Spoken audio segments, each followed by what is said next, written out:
তোমাদেরকে তো আগেই বলেছি আমি দুটো বাচ্চাকে লাইগেশন করিয়েছি। এটা করেই তো আর কাজ শেষ নয়, বরং পরের দায়িত্বটাই সবচেয়ে কঠিন। রুটিন করে ওদের ড্রেসিং করা, মলম লাগানো, ওষুধ খাওয়ানো। ওরা তো আর মানুষের মতন বুঝে শুনে চুপচাপ ইঞ্জেকশন নিয়ে নেয় না। ওদেরকে রীতিমতন জোর করে ধরে বেঁধেই সব কিছু করাতে হয়। আমরা যেহেতু ওদের ইঞ্জেকশন করাতে পারবো না, তাই প্রতিদিন বাড়িতে শাশ্বত এসেছিল ওদের অ্যান্টিবায়োটিক ইঞ্জেকশন করাতে। ওকে তো তোমরা অনেকেই চেনো ও ভালোবাসো। ও এমনই একজন মানুষ যে কিনা আমার বাচ্চাদের প্রয়োজনে যখনই ডাকি না কেন ওকে পাশে পাই। কোনো রকম পারিশ্রমিক ছাড়াই ও ট্রিটমেন্ট করে দেয়। এদিকে শাশ্বত আসার সময় হয়ে গিয়েছিল বলে আমি কিছুটা কাজ এগিয়ে রেখেছিলাম। পুচকিকে একটা ইঞ্জেকশন শান্তভাবেই করা হলো। আর ডানাকে দেখো কিভাবে জোর করে ইঞ্জেকশন করতে হলো। পুচকির দ্বিতীয় ইঞ্জেকশন করবার সময় আমি আর আমার মেয়ে আদর করতে লাগলাম আর শাশ্বত ইঞ্জেকশন করতে লাগলো। অ্যান্টিবায়োটিক ইঞ্জেকশন করলে কতটা জ্বালা বোধ হয় সেটা হয়তো অনেকেই জানো।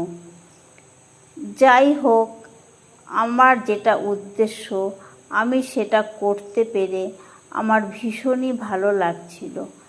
আর শাশ্বত আমার পাশে থাকে বলে আমার একটা ভরসার জায়গা ও। এটা দেখে ডানা গুটি গুটি পায়ে পেছনের ঘরে এসে লুকিয়ে পড়েছে। ওকে দেখে আমার ভীষণ কষ্ট হচ্ছিল, তবু যেহেতু কোর্সটা কমপ্লিট করাতেই হবে, তাই ওকে জোর করে আমার মেয়ে কোলে তুলে ডাইনিংয়ে নিয়ে এলো। এবার শুরু হলো ও ট্রিটমেন্ট নিয়ে আমাদের যুদ্ধ। যাই হোক, জোর করে চেপে ধরে ওর ইঞ্জেকশন করতে গেলে ও উঠে পড়ে এবং ওর হাত পা চেপে ধরে আমরা আবার দ্বিতীয়বার ইঞ্জেকশন করানোর চেষ্টা করি। আর এক মুহূর্তের জন্য আমার ছোটোবেলার কথা আমার মনে পড়ে গেল। আমাদেরও ছোটোবেলাটা এরকমই কেটেছে।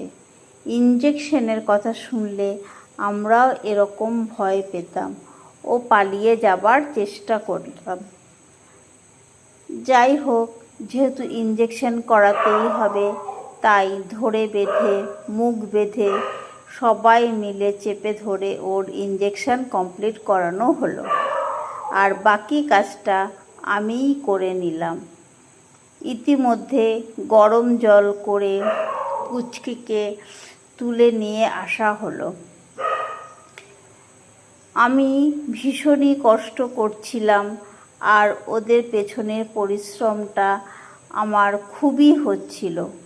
তবুও আমি ওদেরকে এতটাই ভালোবাসি ও ওদের জন্য আমার সাধ্য মতন আমি এতটাই করতে চাই যে আমি সব কিছুই ওদের জন্য করতে রাজি।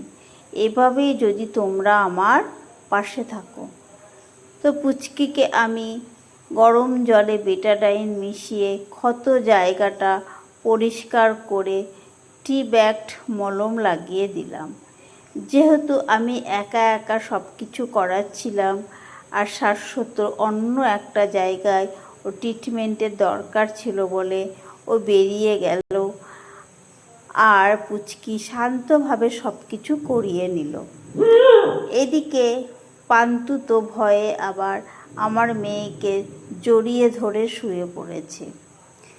এবার পুচকিকে দেখে আমার এত কষ্ট হচ্ছিল, কিন্তু এটা ভেবেও ভালো লাগছিল যে ও ধীরে ধীরে সুস্থ হয়ে যাচ্ছে এবং সমাজের মানুষের কাছে ও এতটাই অবহেলিত, পীড়িত, নিপীড়িত যে ওকে সব সময়তেই বকা খেতে হয় ও খাবারের জন্য এই ঘর ও ঘর ওকে ঘুরে বেড়াতে হয়।